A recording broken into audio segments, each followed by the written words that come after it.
Hey guys, how's it going? Hope you're all doing well. Today I'm going to be reacting to a video by the Fat Electrician called Winter Soldier ODs on Meth Becomes Unkillable. Now, if you haven't heard of the Fat Electrician, I really recommend you go check him out. It's a really good YouTube channel. He's very popular and for good reason too. He's very entertaining, but I really don't have much to say about this. So without further ado, no long intro. Let's get into it. Military Special Forces guys doing meth while skiing. Did I get your attention? Today we're talking about Aimo Koivunen, the Finnish Special Forces soldier that took his entire unit's supply of crank and then proceeded to troll the Soviets and himself for 2 weeks about it. Before this video gets too far off the rails, we do have a sponsor, and that sponsor is We the People Holsters. They probably have the best quality to price ratio for any holster company on the market. Here's mine. It came with the clip and in the fancy gridline Kydex, and it cost $57, which is like half of what any other company was going to charge you. If you wanted to check them out, I'll have a link and a discount code down below. Let's get to this story. March 18th, 1944, Aimo and his friends, a small group of Special Forces Finnish soldiers, have just finished conducting a 3-day-long ski patrol and are returning back to base when they are ambushed by an entire platoon of Soviet soldiers. They have nowhere near enough men to fight back. They have to retreat and get away. In order to do so, they go off the beaten path and attempt to blaze their own trail through unpacked snow. Aimo, as fate would have it, would be the point man, having to do the majority of the work as far as beating down the unpacked snow goes. Now, they've been out skiing for 3 days straight. Everybody's exhausted, but the level of work that Aimo is having to dish out is almost unbearable, and he's unable to set a pace that is going to allow them to escape. And the Soviets are catching up. So Aimo decides to take the high road, reaches into his pocket and pulls out a bottle,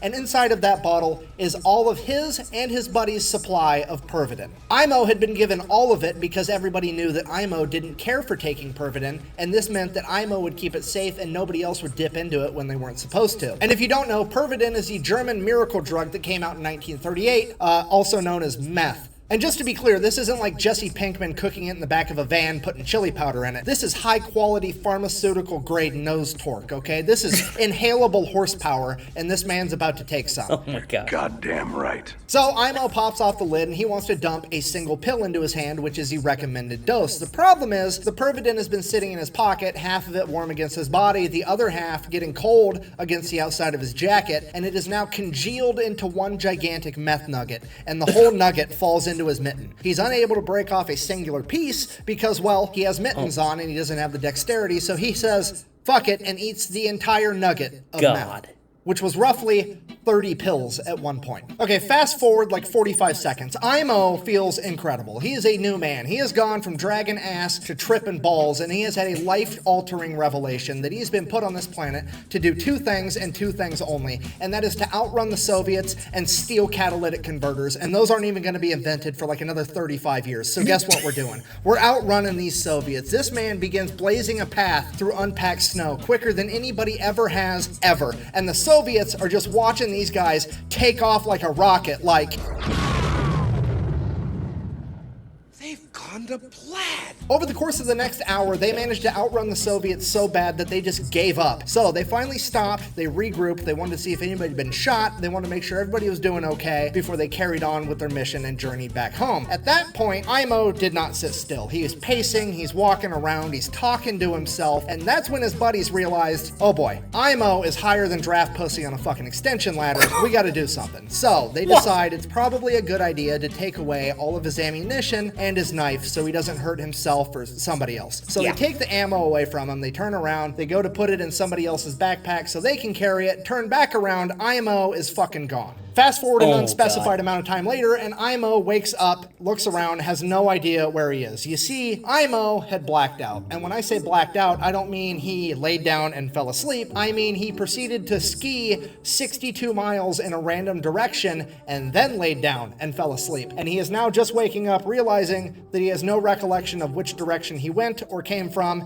and he has no idea where he is. At this point, a Soviet soldier hops out from behind a tree and begins shooting at Aimo. Aimo panics, gets to his feet, grabs his gun, lifts it, fires at the Soviet soldier, click, fuck. His friends had taken all of his ammunition. So he grabs his empty gun and throws it at the Soviet soldier. It hits him and he explodes into a pile of snow. Aimo, what the fuck, looks up. Oh, it was just a tree branch covered in snow the whole time. He is now hallucinating. So, not really knowing what else to do, he straps his skis back on and proceeds to ski around looking for his friends or anything, really. And after an hour or two, thank God, he sees his friend's camp off in the distance and they have a fire going. It's all gonna be okay. We're good. He's gonna be saved. So Aimo takes off skiing towards the camp. He's skiing. Aimo skis right into the middle of the camp. Cool guy power slide. Psh. Friends, did you miss me? He looks at his buddies. His buddies look at him. He looks at his buddies. Those aren't his buddies. Those are the Soviets. Shit. Time to go. Aimo takes off again. The Soviets attempt to chase him for a little bit, but I mean, the man is basically tweakers on ice right now. You've got no chance at actually catching him. So Aimo then proceeds to ski until he's tired, and then he lays down and goes to sleep just on the ground outside. He wakes up. It's dark out. He can't see anything, and he realizes, hey, I'm hungry. So he gets a fire going, and then he walks around grabbing some pine buds and leaves and whatever else he can find, sticking it in his canteen cup, grabs some snow, puts that in there, cooks it over the fire, and kind of mashes it all together in this like pine bud stew gruel type thing. He eats it. He thinks it's fucking delicious. One of the best meals he's ever had because well, meth. Then he goes back to bed. Wakes back up, still full of energy, decides that he's gonna go look for his buddies more. He skis around, he skis and he skis all day long, and then he finds a cabin. He walks up to the cabin, grabs a doorknob. It's real. It's not a hallucination. So, next thing, he strips all the copper out of it. No, I'm just kidding. He opens the door because it's unlocked, because this is a tradition in this part of the world where there's, you know, people could freeze to death. You just leave the cabin unlocked in case somebody is in Aimo's situation. You don't want them to freeze to death. So, Aimo goes inside, he gets a fire going. Now, because of the meth, Aimo elects to light the fire in the middle of the cabin on the floor rather than in the fireplace because, you know, obviously. He then proceeds to go to bed, and all throughout the night, the fire keeps getting hotter and hotter, so he keeps like shimmying away from it and shimmying away from it over and over again. And then finally, his back hits a wall, and he wakes up and realizes that the entire cabin is on fire. So he's like, shit. So he gets up, goes outside the cabin, puts his back against the wall of the outside of the cabin, and then goes back to sleep. Meth. So Aimo wakes up again. It's dark out. He hears growling off in the distance as there's a pair of yellow eyes staring at him. He looks behind him. The cabin completely burnt to a crisp as these eyes keep getting closer and closer, and there's growling. And out of the shadows leaps Hugh Jackman. Wait, what the fuck? Sorry. A Wolverine, not the Wolverine. A Wolverine, still. I mean, it's better, but not a lot better. Okay, this thing is 65 pounds of teeth, claws, fur, and bad attitude. And this thing will absolutely kill Aimo if Aimo lets it. Aimo is now in a fight for his life, so he pulls out his knife and begins fighting a fucking Wolverine while tripping out on meth. He is kicking and punching and stabbing this Wolverine, and he finally gets on top of the Wolverine as he straddles it and plunges his knife into the Wolverine's chest as the life from the Wolverine leaves its body and it falls limp to the ground. At that point, Aimo remembers, wait a minute, my friends took my knife. He looks at his knife. That's not his knife. That's his compass, and now it's broke. Shit. I mean, also kind of cool, though, because he just killed a Wolverine with a compass. He looks down at the dead Wolverine. He's sitting on top of a log. He had hallucinated the entire thing again. God. Meth.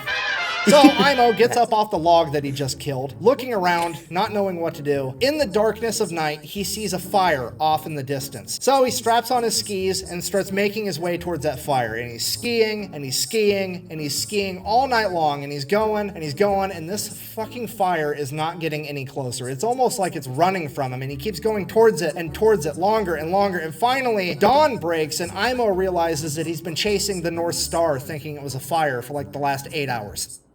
Because meth.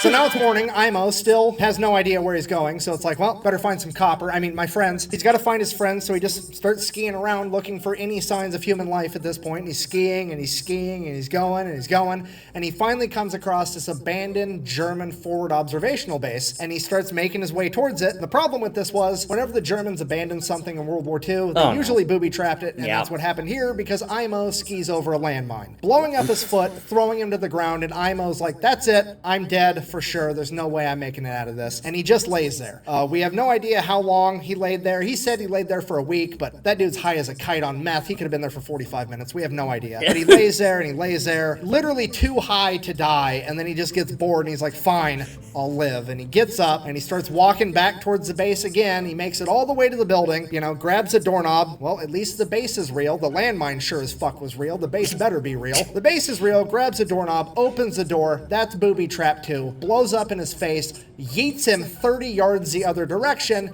as he lands flat on his back with the door on top of him. And he's like, okay, now for sure, I'm gonna die. There's no way I'm making it out of this. I'm done. And he just lays there. He completely gives up and he just waits for death to come get him. And he's laying there, and 1 day passes, and 2 days pass, and 3 and 4 and 5 and 6, 7 days pass, and he's still just laying there like this is taking forever. And then 7 days as far as he knows.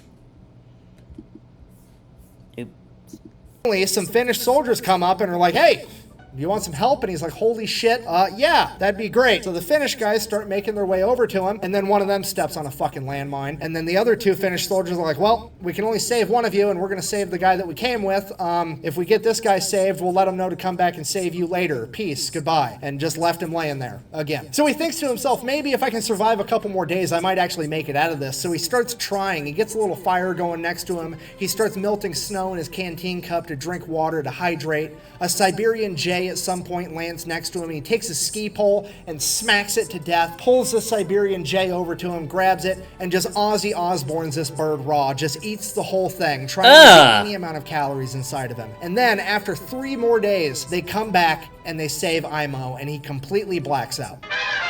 Aimo comes to, he's in a Finnish hospital, where he's informed that he has been missing for 14 days, and they found him 250 miles from where he originally departed his friends. He now weighs a mere 95 pounds and has a resting heart rate, currently, of 200 beats per minute, 14 days after taking all of the meth. So Aimo proceeds to do the logical thing, makes a full recovery, and lives a long, happy life until passing away at 71 in 1989, because he's Finnish, and that's just how they get down. Yeah, if you're not picking up what I'm trying to tell you, this man actually may have seen Star Wars, the original series, in theater, okay? Could you imagine him taking his kids to the movie theater just being like, we didn't call it the Force back in my day. We called it Pervidin. Seriously, it's pretty funny that the only 2 Finnish soldiers that I know off the top of my head are Aimo and Simo Hoya. Simo, deadliest sniper of all time, over 500 kills. Aimo, the most unkillable tweaker ever. Don't worry, this story keeps going. Meth.